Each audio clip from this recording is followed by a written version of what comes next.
राधे राधे कृष्ण भक्तों। अपने लड्डू गोपाल की जो भी लोग सेवा करते हैं और अधिक मास चल रहा है, तो आप सभी लोग एक काम ज़रूर से कीजिएगा। जैसे हम किसी महीने में जो अशुद्धि के जो दिन होते हैं हमारे, उन समय में हम पूजा नहीं कर पाते हैं, तो उसके लिए 33 वाती का दीपदान किया जाता है मल मास के महीने में। तो देखिए, कहीं कहीं पर मल मास बोलते हैं, कहीं लौंद का महीना बोलते हैं, कहीं अधिक मास बोलते हैं। तो ये पुरुषोत्तम मास को ना, ये अलग अलग नामों से जाना जाता है। तो देखिए, हमें ये 33 वाती का दीपदान कहाँ करना है, कैसे करना है और कब करना है, ये हमारे लड्डू गोपाल जो है श्री हरि विष्णु जी का बाल स्वरूप है।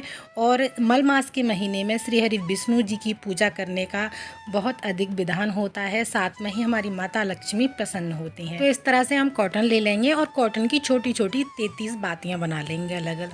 तो देखिए, आप चाहें तो पूरे पुरुषोत्तम महीने में एक एक दीपक दान कर सकते हैं प्रतिदिन।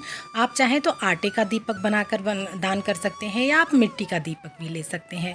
इन दोनों में से आप कोई भी ले सकते हैं। अगर आप पूरे महीने 33 वाती का दीपदान नहीं कर पाए हैं किसी कारण से, और जो हमारे अशुद्धि के दिन होते हैं पूरे साल के, जब हम पूजा नहीं कर पाते हैं उन दिनों में, तो ये इस तरह से दीपदान करने का बहुत अच्छा तरीका होता है और हमें पूरे महीने का और पूरे साल का हमें फल प्राप्त होता है।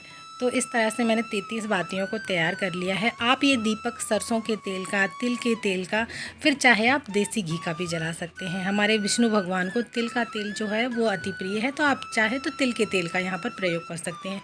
तो अशुद्धि के जो दिन होते हैं उसके बाद में मैं अपने मंदिर की सफाई करती हूँ। तो मैंने लड्डू गोपाल का जो एरिया था वो तो क्लीन कर दिया था, लेकिन मैंने यहाँ पर मंदिर की जो सफाई है वो नहीं हो पाई थी किसी कारण से।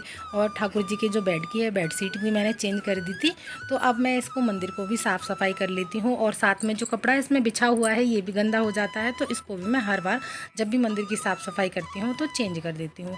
इस बार मैं येलो कलर का कपड़ा बिछाने वाली हूँ और रेड कपड़े को मैं धोकर रख दूँगी, जिससे अगली बार जब भी मैं ठाकुर जी के मंदिर की और बाकी भगवान के मंदिर की पूजा ये सफाई करूँ पूजा घर की, तो उसको मैं फिर से बिछा सकूँ।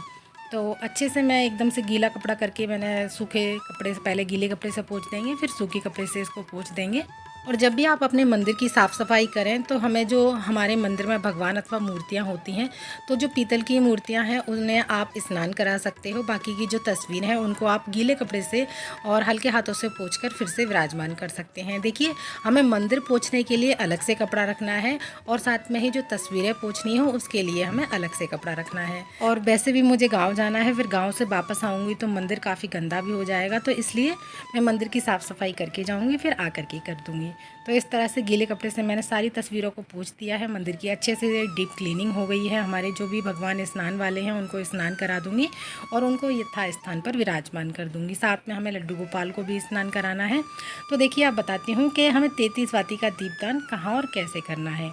आप चाहें तो 33 वाती का दीपदान आप अपने घर के मंदिर में यानी लड्डू गोपाल के सामने कर सकते हैं, या कहीं विष्णु भगवान का मंदिर है आप वहां जाकर दीपदान भी कर सकते हैं। आप या फिर मेन दहलीज पर जो मेन गेट होता है वहां पर दीपदान कर सकते हैं, या आपके घर में आपने तुलसी महारानी लगा रखी हैं वहाँ तुलसी महारानी के पास में दीपदान कर सकते हैं। पीपल के पेड़ के नीचे, केले के पेड़ के नीचे, आंवले के वृक्ष के नीचे, ये सारे वृक्ष जो मैंने बताए हैं ये हमारे विष्णु भगवान को यानी हमारे लड्डू गोपाल को अति प्रिय हैं। तो इनमें से आपको जो भी सुविधा लगती है उसके पास आप दीपदान ये 33 वाती का कर सकते हैं। और एक बात हमें हमेशा याद रखनी है, जब भी हम कोई विशेष पूजा के लिए दीपदान करते हैं तो दीपक का मुख हमेशा पूर्व दिशा की तरफ या उत्तर दिशा की तरफ होना चाहिए। जब दीपक जैसे जलाते हैं, अगर चौच वाला जो दीपक लिया है तो उत्तर दिशा की तरफ या पूर्व दिशा की तरफ आप उस दीपक का मुख कर सकते हैं। महीने के या फिर विशेष दिन जब दीपदान करना चाहे तब कर सकते हैं, जैसे एकादशी है, पूर्णिमा तिथि है, या कोई आप गुरुवार का व्रत रखते हैं या वैभव लक्ष्मी का व्रत रखते हैं, तो इस दिन भी आप दीपदान 33 वाती का कर सकते हैं। अगर आप अब तक दीपदान नहीं कर पाए हैं तो आप किसी भी दिन आप 33 वाती का दीपदान कर सकते हैं।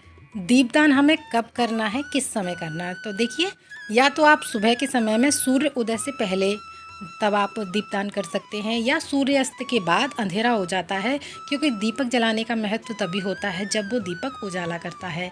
तो शाम के समय सूर्यास्त के बाद आप दीपदान कर सकते हैं, या सूर्य उदय होने से पहले आप दीपदान कर सकते हैं। जब हम कोई विशेष दीपदान करते हैं तो उसका विशेष रूप से पूजन किया जाता है और उसको आसन दिया जाता है।